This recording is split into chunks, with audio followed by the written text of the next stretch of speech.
So in this video we will try to discuss first of all some of the most important static concepts that were so much in news, uh, in Hindu, Express, everywhere it was in news. So first of all we will try to discuss all those important static concepts that were in the news and they can be asked in the examination as well. And then we have all the environmental laws, conventions, etc., which will be the later part of the video. So let's start. The first important concept is carbon farming. What is carbon farming? Carbon farming is a whole farm approach to optimize carbon capture on working landscapes by implementing practices that are known to improve the rate at which CO2 is removed from the atmosphere and stored in plant material और soil organic matter. Simple भाषा में समझिए, कुछ नहीं. This is a type of practice. इसमें करना क्या है हमें कि जो कार्बन है उसको कैप्चर करना थ्रू वेरियस मेथड्स, है ना. इससे क्या होगा, इन्वायरमेंट के लिए और बेनिफिशियल होगा, as well as soil organic matter बढ़ेगा. So for both of these reason carbon farming is an essential and important step. हो गया ना. I think it is clear. its effectiveness varies depending on multiple factors जैसे कि geographical location, soil type, crop selection, water availability, biodiversity, farm size, all of these factors पे ये depend करेगा, है ना. Importance क्या है इसका? Importance ये है कि land management practice improve करता है, policy support भी रहेगा for environmental conservation, as well as community can be engaged. अब हम लोग देखेंगे कार्बन क्रेडिट्स के बारे में. So carbon credit is it permits the owner or a country or a company to emit a certain amount of carbon dioxide or other greenhouse gases. कितना certain है वो? One credit permits the emission of 1 ton of carbon dioxide or the equivalent in the environment में आपका, है ना. Green house gases का जो आप उत्सर्जन करते हैं, है ना, वो 1 टन आप कर सकते हो कार्बन डाइऑक्साइड या फिर जो भी उसका इक्विवेलेंट हुआ ग्रीन हाउस गैसेस. तो this is called as carbon credit. जितना क्रेडिट उतना ये पैरामीटर ये हुआ उसका, the meaning is. Then the third important concept is carbon budget. Carbon budget is the amount of greenhouse gases that humanity can emit while still having a chance to contain global warming, है ना. जैसे कि हमने बनाया within 1.5 degree centigrade compared with pre industrial level, वरना उसके बाद क्या होगा, our temperature will become huge, है ना. आइलैंड्स जो है वो पिघलने लगेंगे, glaciers will start melting. First of all the impact will be more on the island nations, है ना. फिर it will have impact all over. If you see the this year temperature spike in whole of North India, specifically Delhi, this is a signal of global warming. Now we will see carbon tax. So what is carbon tax? एक तरह का pollution tax है imposed on the burning of carbon based fuels. अब ये हो सकते हैं कोल, ये हो सकता है ऑयल, ये हो सकता है गैस, कुछ भी हो सकता है. So it is a tax levied on products that are source of greenhouse gases. ऐसे प्रोडक्ट जो sources हैं greenhouse gases के, primarily fossil fuels. The tax is imposed with the goal of environmental protection, है ना, to reduce the output of greenhouse gases. Second important concept is carbon neutrality. तो world ये होता क्या, world wide equilibrium between anthropogenic emission and anthropogenic absorption. जितना carbon निकाल रहे उतना ही एब्जॉर्ब कर रहे होते, एक इक्विलिब्रियम बन गया. This is called as climate neutrality. As such an organisation, product और service cannot be carbon neutral. एक ऑर्गेनाइजेशन कैसे कार्बन न्यूट्रल होगी by itself, but can contribute to achieving global carbon neutrality. ऐसा हो सकता है कोई कार्बन ज़्यादा एमिट कर रहा है ना, ऐसा हो सकता है कोई ज़्यादा एब्जॉर्ब कर रहा है. As a whole there can be a carbon neutrality. The objective of carbon neutrality is two fold. एक तो to reduce the total amount of emission, first thing. Second is increase absorption capacity. Another very important concept is carbon offsetting. क्या होता है ये? The term carbon offsetting refers to compensating residual greenhouse gases emission through projects that absorb or avoid carbon dioxide. है क्या ये कि मान लीजिए आपका ग्रीन हाउस गैस जो एमिट हो रहा है तो उसको कहीं एब्जॉर्ब कर लेना या उसको कम करना, है ना. Not on the same place. मान लीजिए इन ऑर्गेनाइजेशन ए जो है एक प्लेस पे in Delhi they are emitting carbon, है ना, और say for example they go to Kanpur and they are absorbing carbon, है ना. तो ये क्या हो गया, ये हो गया कार्बन ऑफसेटिंग. कॉम्पनसेट कर रहे हैं अपने residual green house gas emission को. The basic idea behind carbon offsetting is to balance out the emission produced in one area by investing in activities that offset और counteract those emission in another area. Now we will see some important keywords which are related to climate. एक तो climate refugee हो गया. So what is happening is there is global warming. Global warming होने से extreme events, whether it is heat wave, whether it is cold wave, whether it is cyclones, any such activity is enhancing. अब इससे क्या हो रहा है, there is forced migration from vulnerable places. Vulnerable places क्या है ज़्यादा climate से, mountains, है ना. अब हम mountains में cyclones, cloud burst, है ना, flash floods, they all are increasing. अब what they will do, they are forced to migrate to plain grounds. So this phenomena is called as ये phenomena क्या हो गया, ये हो गया forced migration, and the people who migrated are known as climate refugee. Second important keyword is heat island effect. What is heat island effect? In the recent times जो दिल्ली में temperature spike हुआ उसके पीछे भी this effect is there. This is a phenomena in which urban areas are warmer than surrounding rural areas. The heat island effect is caused by concentration of heat absorbing material, जैसे कि concrete है, asphalt है, in urban areas they absorb the heat, है ना. The heat island effect can contribute to air pollution and heat related health problems. होता क्या है, तो whatever heat comes they are trapped inside, क्योंकि वहाँ सॉइल्स तो है नहीं, ट्रीज बहुत कम है, कंक्रीट है, एसफेल्ट है, दे एब्जॉर्ब द हीट. तो कॉन्सेंट्रेटेड हीट हो जाता है एंड एक एरिया में पूरा हीट ट्रैप हो जाता है, and that is why that area is warmer than the surrounding rural area. Another important phenomena is ocean acidification. So ocean acidification है क्या, the ongoing decrease in the pH of earth ocean. किसकी वजह से, due to the absorption of carbon dioxide resulting in harmful effects on marine organism and ecosystem.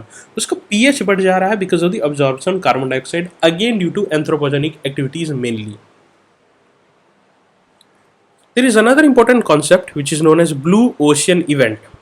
Blue ocean event होता क्या है, refers to a situation in which the Arctic Ocean's ice area drops below 1 million square kilometer, leading to the change of Arctic surface color from white to blue. White से blue हो जा रहा है.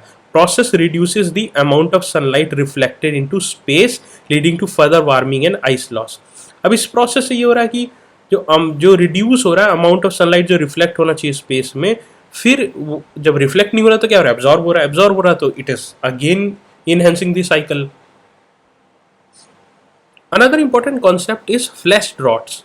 Flash droughts क्या होता है, short lived yet severe event where soil moisture is completely depleted, है ना. ये हो सकता है multi week period of rapid intensification towards drought, sometimes also defined as rapidly developing drought event. बहुत जल्दी डेवलप हो रहा है लेकिन शॉर्ट लिव्ड है ना. बट शॉर्ट लिव्ड है तो है क्या, रैपिडली है तो we can not cope up, vulnerability increase हो जाती है, that is why they are dangerous. Now we will see a concept known as green washing. Green washing क्या होता है, एक पीआर इवेंट है कि कंपनी दिखा रही है कि we are using green environmental friendly material और मेथडोलॉजी. बस ये पीआर है, ग्रीन मार्केटिंग है कि our products are environment friendly, but in reality they are not. It is called as green washing. Another important concept is Fujiwhara effect. What is Fujiwhara effect? Fujiwhara effect is when two hurricanes or cyclones spin in the same direction and come close, they engage in an intense dance around a common center, and this phenomena is termed the Fujiwara effect. ठीक है. In rare cases, if both cyclones are intense, they may merge, forming a mega cyclone with potential coastal havoc. दो cyclones होते हैं वो engage हो जाते हैं एक साथ, है ना, and having a common center, and that is why they become intense. The second is coral algae symbiosis. Symbiosis का मतलब ये है कि जो कोरल्स होते हैं उनका एक सिम्बायोटिक रिलेशनशिप होता है with microscopic algae called zooxanthellae that live in their tissue. These algae are the corals primary food source and give them their colour. ठीक है. If stressed algae leaves the coral, है ना, due to increase in ocean temperature और pollution, the algae leave the coral tissue. और इससे क्या हो जाता है, कोरल ब्लीचिंग, जो कलर गिविंग जुगसेंथेले हैं फ्रॉम देयर पॉली वो हट जाते हैं, है ना. इसे ही कोरल ब्लीचिंग बोला जाता है. The second is biogas. Biogas होता है a mixture of methane, CO2 and small quantities of other gases produced naturally through the anaerobic decomposition, not aerobic, anaerobic decomposition of biomass such as agriculture residue, municipal solid waste, sugarcane, press mud, etc. Second is जो एक another important concept है वो compressed biogas का है.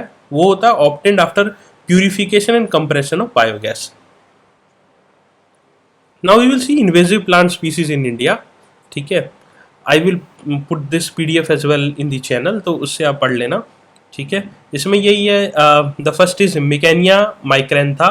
Native region है Pacific and Asian countries. Invaded areas है Manas, Kaziranga, Valmiki tiger reserve, Kerala. होता क्या इन्वेजिव स्पीसीज में, their predators are not naturally available in that reason.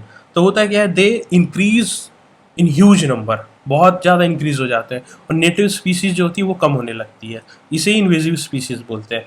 Second is Mimosa diplotricha, and they are from Central and South America, and they invaded areas like Manas, Kaziranga, Valmiki Tiger Reserve, Karnataka.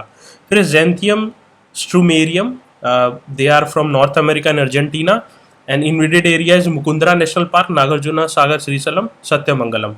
Then Lantana Camara, and native region is South America. They invaded areas like Nilgiri Biosphere Reserve, Central Indian Highland, Himalayan foothills. The last is Prosopis zulifera. They are native of Mexico and South America, and they invaded areas like Kutch, Thar, Aravalli, Deccan Plateau, Lower Himalayas, northeastern hills, etc. ठीक है. Then we have a invasive species specialist group. ठीक है. That is under IUCN. ये आपको याद रखना है. एक और इन्वेजिव स्पीसीज है, वो है कोनोकार्पस ट्रीज. ये इन्वेजिव मैंग्रोव स्पीसीज है, recently ban by Gujarat government. Earlier Telangana government ने भी इसे बैन किया था. There is a global environment facility, है ना, serves as financial mechanism to 5 convention. याद रखने आपको कौन से 5 convention. First is convention on biological diversity. Second is united nation framework convention on climate change. Third, Stockholm convention on persistent organic pollutant. Fourth is UN convention to combat desertification. The another is Minamata convention on mercury. ठीक है, ये आपको याद रखना है. And the another important agreement is international union for the protection of new varieties of plants, IUPOV. ठीक है, इसमें आई मिसिंग है. An intergovernmental organization genesis established by the international convention for the protection of new varieties of plant. Headquarter है Geneva, Switzerland में. India member नहीं है, याद रखना है. Objective is promotes an effective system of plant varieties of plant for the benefit of society. एक cloud burst भी होता है ना. Cloud burst is a rain event if a 10 centimetre rainfall is received at a station in 1 hour, है ना. And this also is happening because of the global warming, है ना. The second important initiative which you have to remember is Global Biofuel Alliance. India launched the GBA at G20 summit, और इसमें 7 G20 countries member हैं, 4 invitee countries भी थे, है ना, and 12 international organization. You can see the name if you want to. Some of the endemic species of India, जो geological survey of India आया, 75 endemic birds of India, and India is home to 12.4% of global bird diversity. So endangered species है Indian skimmer, ये Chambal, Ganga, Mahanadi, Yamuna and सोन में पाई जाती हैं. The second is black bellied tern around Chambal, Mahanadi, Ganga, Son. Critical endangered species हैं Bengal florican, restricted to Himalayan Terai and grassland, है ना. Bears poached है एक बर्ड, वो असम के वेटलैंड एंड मणिपुर में पाया जाता है. ठीक है. State of India's birds report आया था, उसने बताया कि there is declining bird species richness, है ना, and also it was telling that species increase हो रहे हैं पर रिचनेस कम हो रही है. ठीक है, with this we end this video. Well, we are starting our environment series. In this series, first we will discuss the important environment laws that are made to protect Indian environment. And every year there is at least one question that is coming from this topic. So let's begin. The Biodiversity Act we will read in this video lecture, and we will cover one by one all the important ones, and then we will move towards conventions, organization, etc. So why Biodiversity Act? What is the objective and what are the main functions of this act? The first function is controlled access. So this act regulates access to India's biological resources, ensuring that they are used sustainably. ऐसा नहीं है कि if a particular resource is there in a forest, its utilization should not be in such a manner that it gets vanished, because every resource has a part to play in this ecological cycle. Second is benefit sharing. So the local communities are ensured fair and equitable sharing of benefits from the use of their knowledge and resources. Third is protecting traditions. So the act safeguards traditional knowledge and practices related to biodiversity. In our country, there are so many ethnic tribes, and they all have lived for thousands of years sustainably with the environment, in sync with the ecological cycle. So their traditional practices should be preserved, and it also provides certain exceptions. Exemptions are made for traditional uses, commodity trading, and collaborative research. So for research and development, there are always some kind of exception in environmental laws. Now we will study how it talks about conservation and sustainability. The first thing is, it talks about biodiversity monitoring. So the act empowers authorities to monitor and prevent actions that threaten biodiversity.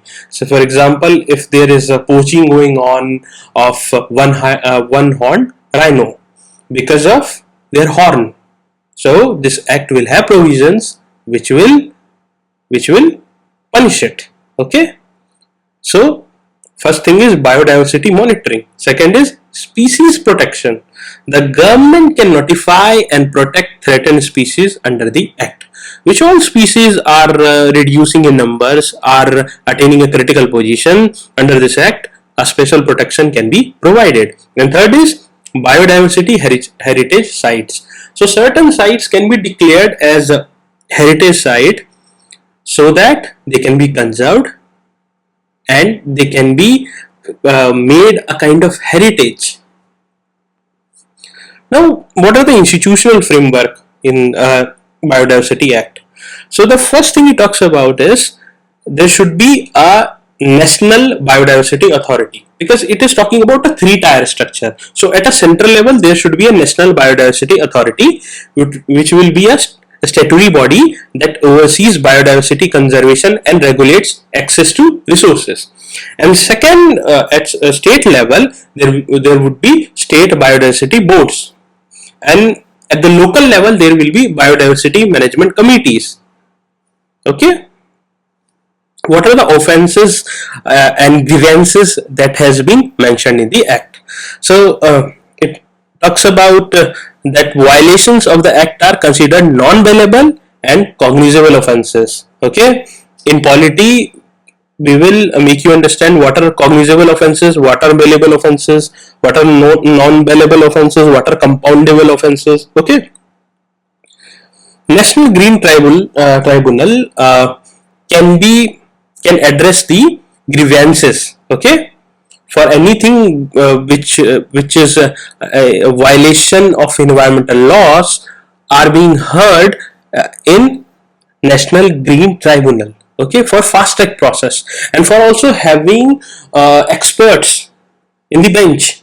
So the structure of NGT is such that it inculcates expertise as well. We will read about NGT in the coming lectures. Also, it talks about benefit sharing disputes. So disputes over benefit sharing are also addressed through the National Green Tribunal. Now, biodiversity heritage sites, we will talk about them. So, which site will be declared as biodiversity heritage site? The first criteria is it should be unique ecosystem. So, a biodiversity heritage site protects India's most ecologically significant and biodiverse area. It also has a cultural significance because it is preserving traditional knowledge and practices related to biodiversity. And local communities play a crucial role in the identification and management of sites. Now, there are certain exemptions and exceptions. So, like traditional uses are seen as exception, like by farmers and livestock keepers and beekeepers are exempt. Also, the act excludes traditional uses of biological resources by Veds and Hakims. No, there are traditional healers. Third, it also adds an exemption for community trading. So biological resources that are normally traded as commodities are also exempt. And the fourth is collaborative research. So collaborative research projects between Indian and foreign institutions are permitted under this act. So this is an overview of Biodiversity Act 2002, and if any question will come, just remember all of these points and you will be able to solve any question from this topic. Okay, there are certain talks about like strengthening biodiversity protection as well, like institutional mechanism and regulatory framework and community engagement can be further enhanced, but they are important for mains examination. Take care, best wishes. Hi, so in this video we will discuss about the Environment Protection Act 1986. We are covering environment laws. This is second video of that series. So UPSC has asked a lot of questions on Environment Protection Act. We will look all the provisions carefully. The Environment Protection Act 1986 was a landmark legislation. It established a framework for studying, planning and implementing long-term environmental protection measures in India. It was enacted to fulfill the commitment made at the 1972 Stockholm Conference and empower the central government to address environmental challenges. Now, it is rooted in the Stockholm Conference. So let's look at brief history.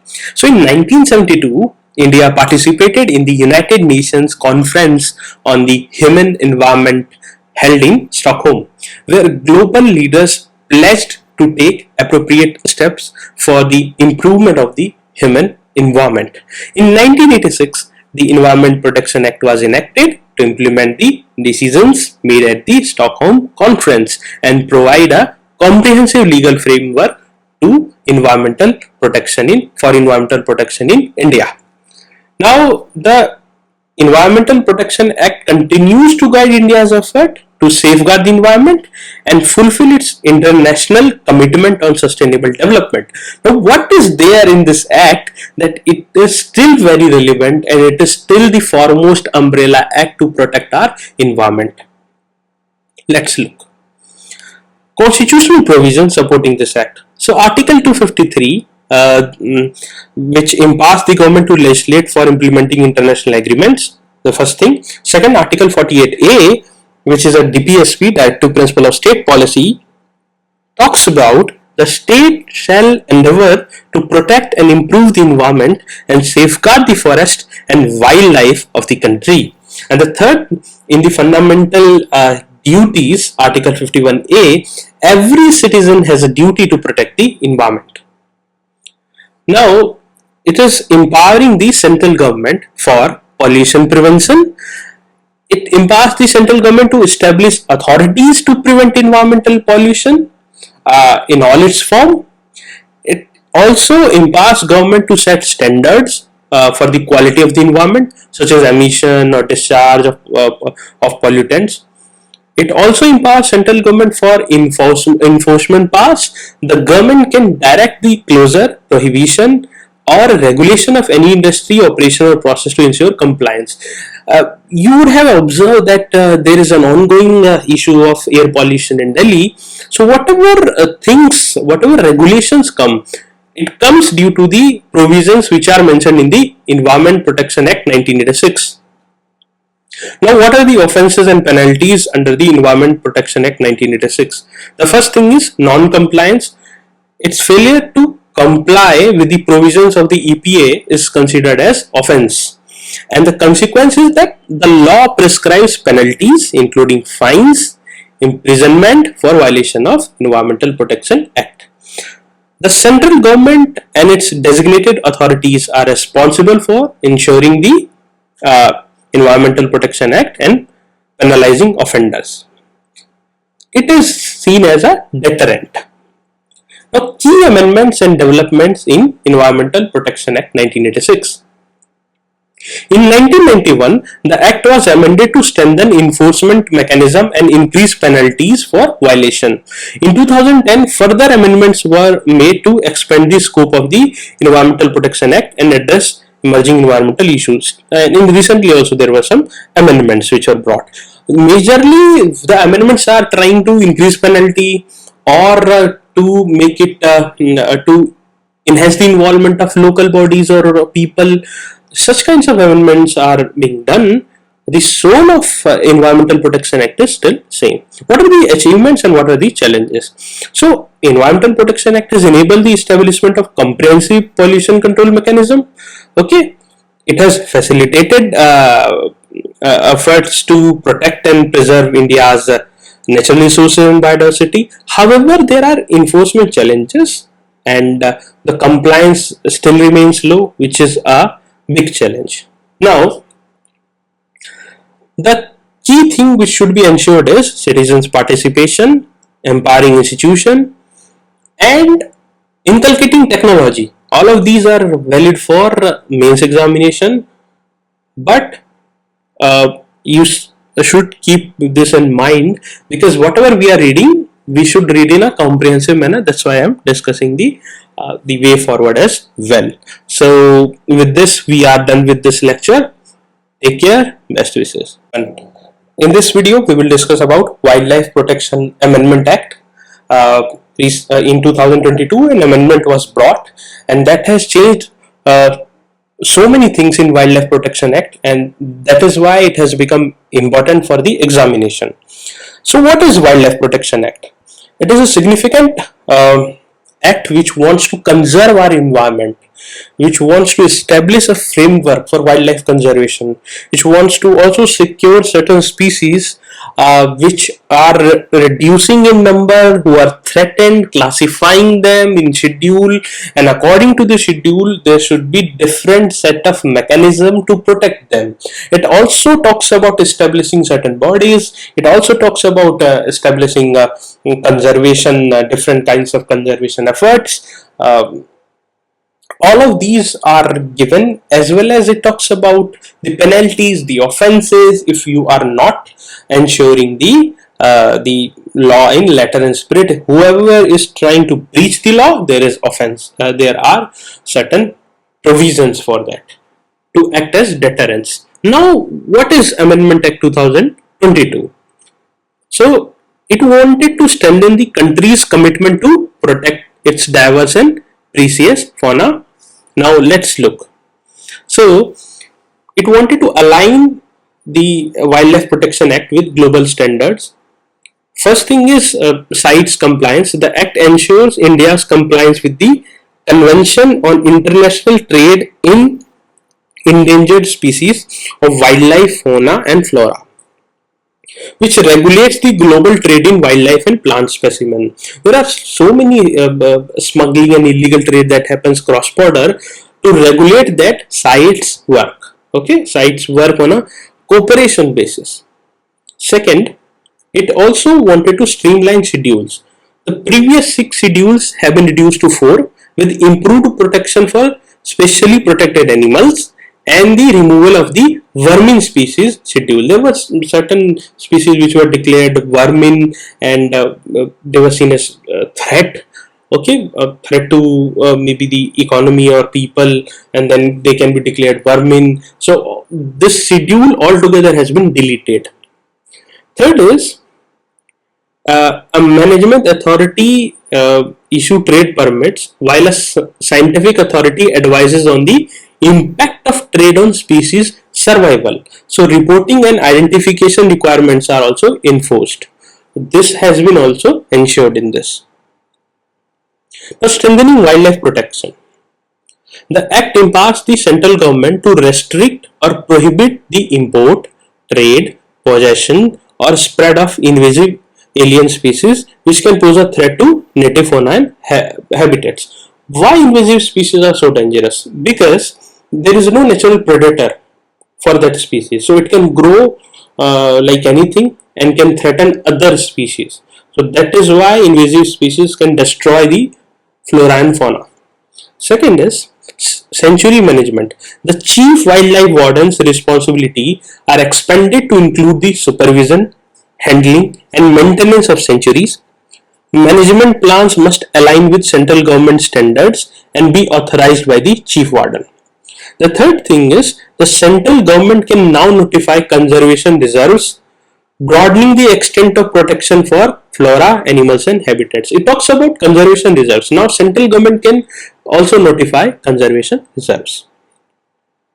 It talks about voluntary surrender and increased penalty. So, the Act allows persons to voluntarily surrender caged animals or animal products to the chief wildlife warden, with the surrendered items becoming state property without any compensation. Second is stricter penalties. So penalties including fines and imprisonments have been increased to discourage offenders and ensure more effective enforcement of the Act. It also talks about empowering the local authorities. So Gram Sabha consultation is necessary. Like special regions require management plans after consultation with the Gram Sabha, ensuring local stakeholders' involvement in the decision making process. Also, it is strengthening decentralized oversight. The chief wildlife warden's expanded responsibilities in supervising, handling, and maintaining sanctuaries. Third, it wants to have a collaborative approach with community engagement. And the combating illegal trade has been ensured better because of enhanced penalties, which is stricter enforcement, and the Act mandates the reporting of plant specimen transactions, making it harder for illegal trade to go undetected. So reporting requirements have also been strengthened. Second, identification markers. Now, tampering with identification markers is strictly forbidden, further deterring attempts to circumvent trade regulations. Now, promoting responsible ownership.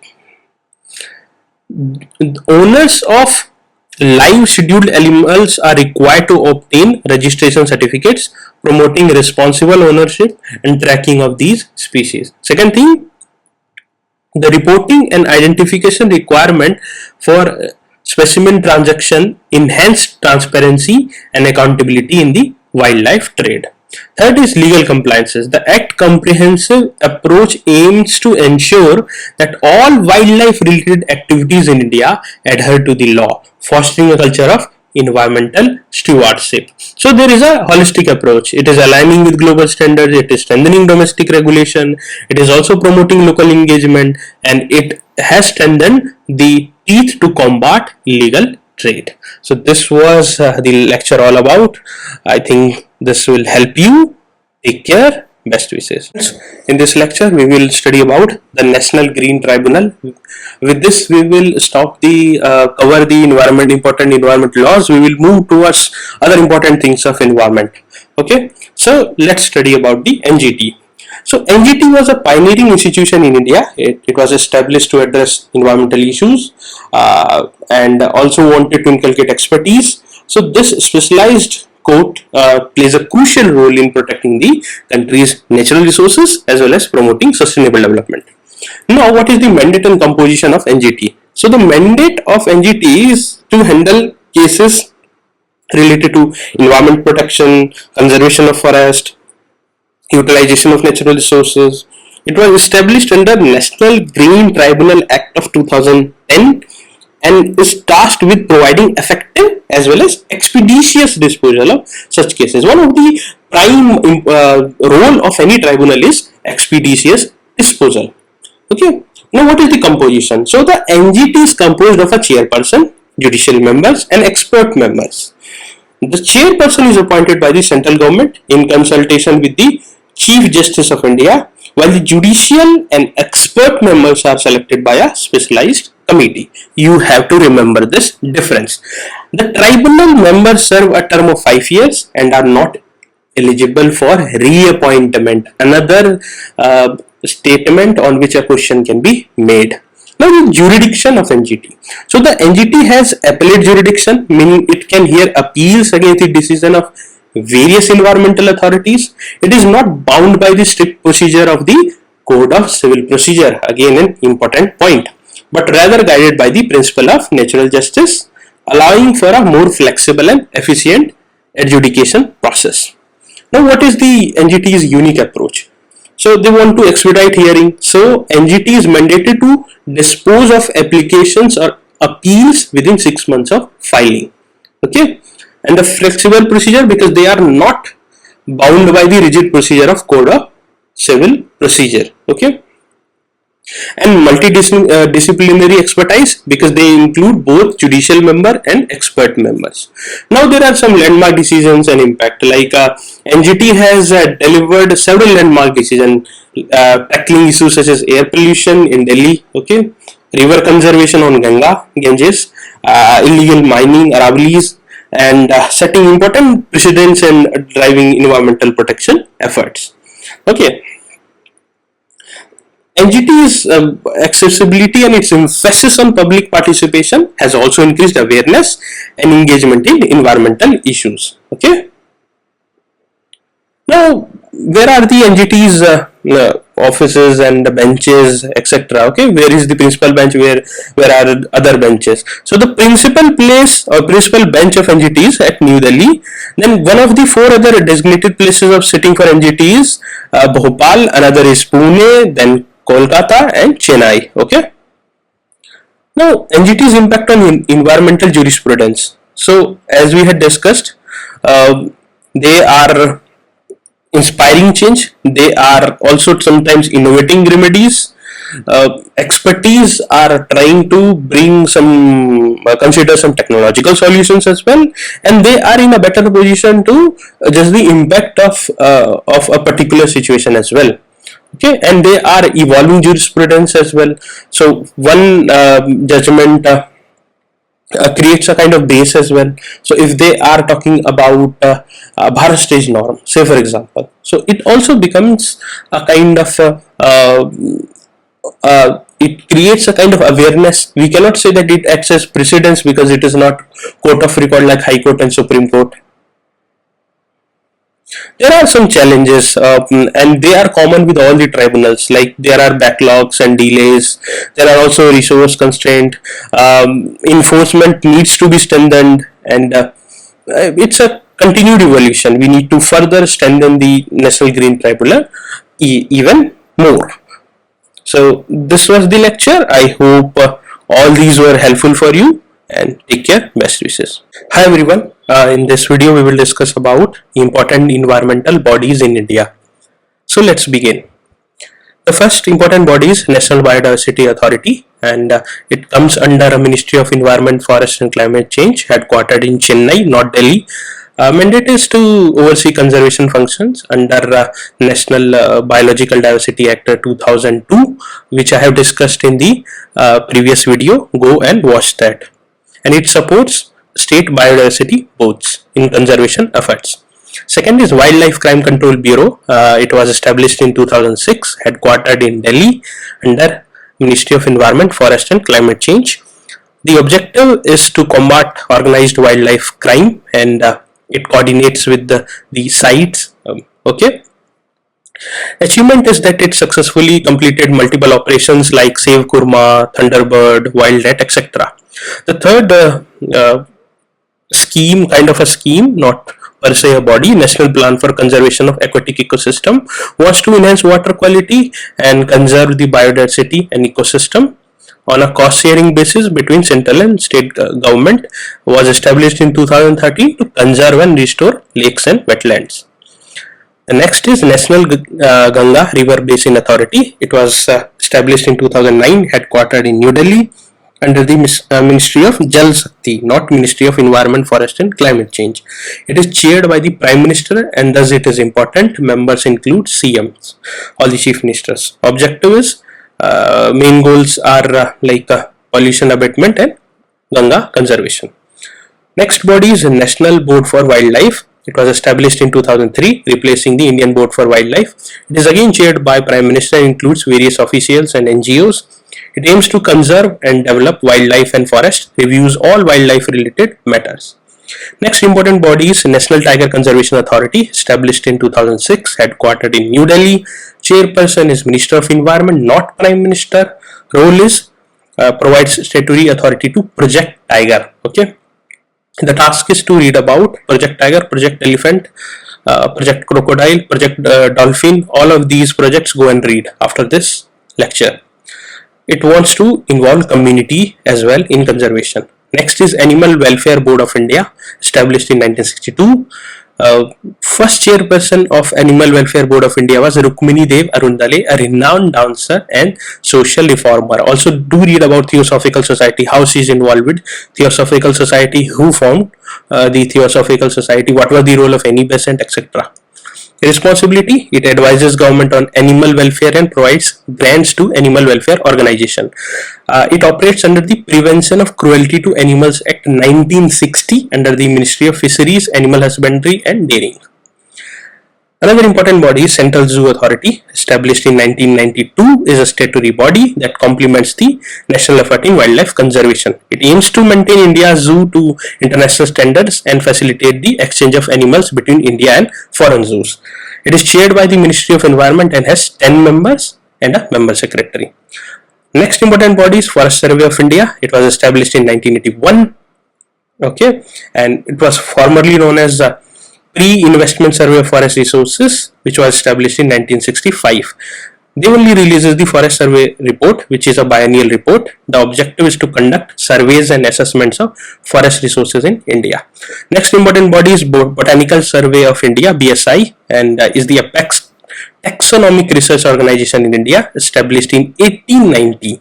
Its mandates include biosystematics research, floristic studies, and the digitization of herbarium specimens, all the floras and herbs species about these. Okay, the BSI publishes the Red Data Book of Indian Plants, a comprehensive guide to endangered plant species. So they all wants to have a kind of environmental education and awareness, and have a kind of community engagement. So they all are trying to achieve this through collaboration and partnership. So this was the lecture. Take care. Best wishes. Hi everyone. In this video we will read about environmental agreement. There will be series covering all the environmental agreements which are important for the examination. This is the first part of that video. So let's begin. The first important convention or agreement is Vienna Convention. Vienna Convention talked about protecting the ozone layer. It was adopted in 1985 and it established a framework for international cooperation to safeguard the fragile ozone layer. The convention came into force in 1988, setting the stage for the Montreal Protocol, a landmark agreement to phase out ozone depleting substances. There are ongoing efforts which want to strengthen this to monitor and restore the ozone layer. Now we will read about Montreal Protocol. So the Montreal Protocol was adopted in 1987. It mandated the phase out of ozone depleting substances such as chlorofluorocarbons and other harmful chemicals. It came into force in 1989, marking a significant milestone in global environmental cooperation. Okay. Kyoto Protocol. The Kyoto Protocol was adopted in 1997 and it set binding emission reduction targets for developed countries to address climate change or global warming. The protocol came into force in 2005 after being ratified by a sufficient number of countries, though it faced several challenges and there are several amendments also that took place that we will read in the upcoming video lectures. Now we will read about UNFCCC. So the United Nations Framework Convention on Climate Change, adopted in 1992, is the overarching international treaty to address climate change. The UNFCCC aims to stabilize greenhouse gas emissions and support countries in adapting to the impacts of climate change. It provides a platform for negotiations, collective action, etc. It came into force in 1994, setting the tone or stage for landmark agreement, that is Kyoto Protocol, and then Paris Agreement. We will see now Rio Summit. So the Rio Summit was held in 1992. It was a landmark United Nations conference on environment and development. Okay, the summit addressed pressing environmental issues including biodiversity, climate change, and sustainable development. The Rio Summit fostered global cooperation and laid the foundation for many of the environmental agreements that followed. Now we will see the Paris Agreement. The Paris Agreement was adopted in 2015 that set ambitious goals to limit global temperature rise and address climate change. Pre-industrial level, it should not increase more than 1.5 degrees Celsius. Okay, the ratification of the agreement entered into force in 2016 after being ratified by a sufficient number of countries. Now countries are working to implement the Paris Agreement. There is global stock take which also takes place, that how much far we have achieved. The reports show that the contribution or the efforts by countries are nowhere near to the goals that were set by Paris Agreement. Okay, so we read about all of these, and these are linked with the Sustainable Development Goals. So for the task for you is that after the video, see all these important Sustainable Development Goals as they are important. Thank you very much. Take care. Best wishes. Everyone, this is the second part of environmental agreements or conventions that we are covering. So let's begin. The Kigali Agreement we will first see. So the Kigali Amendment aims to phase down the use of hydrofluorocarbons or HFCs, which is a potent greenhouse gas which was used in refrigeration and air conditioning systems.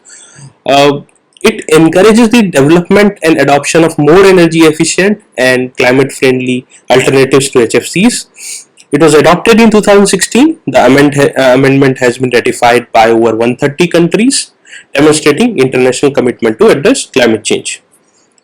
Now we will see Minamata Convention on Mercury. So the Minamata Convention targets the reduction of mercury emissions and releases from various sources, including industrial processes, waste management, and artisanal gold mining, etc. It aims to safeguard human health and the environment from the adverse effects of mercury, a highly toxic substance that can bioaccumulate in the food chain. The concentration of mercury will keep on enhancing, that is the bioaccumulation. Okay, this is the basic which you should know. Adopted in 2013 and in force since 2017, the convention has been ratified by over 130 countries worldwide. Now we will see the Rotterdam Convention. The Rotterdam Convention establishes a prior informed consent procedure for certain hazardous chemicals and pesticides in international trade.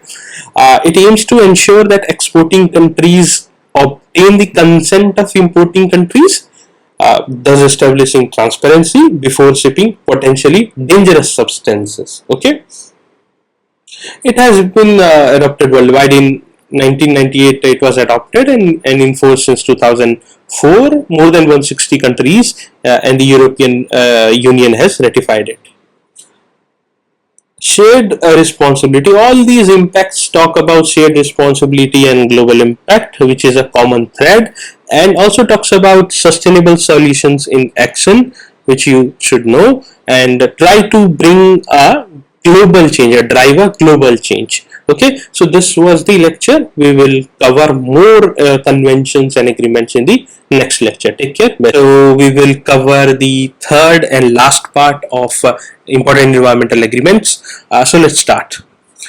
The first is Ramsar Convention. The Ramsar Convention was adopted in 1971 and it is an international agreement focused on the conservation and sustainable use of wetlands. The exact word which is used in convention is wise use. It promotes the protection of these vital ecosystems which are home to diverse flora and fauna, and the procedure is that the countries nominate the sites for to be included in the Ramsar Convention.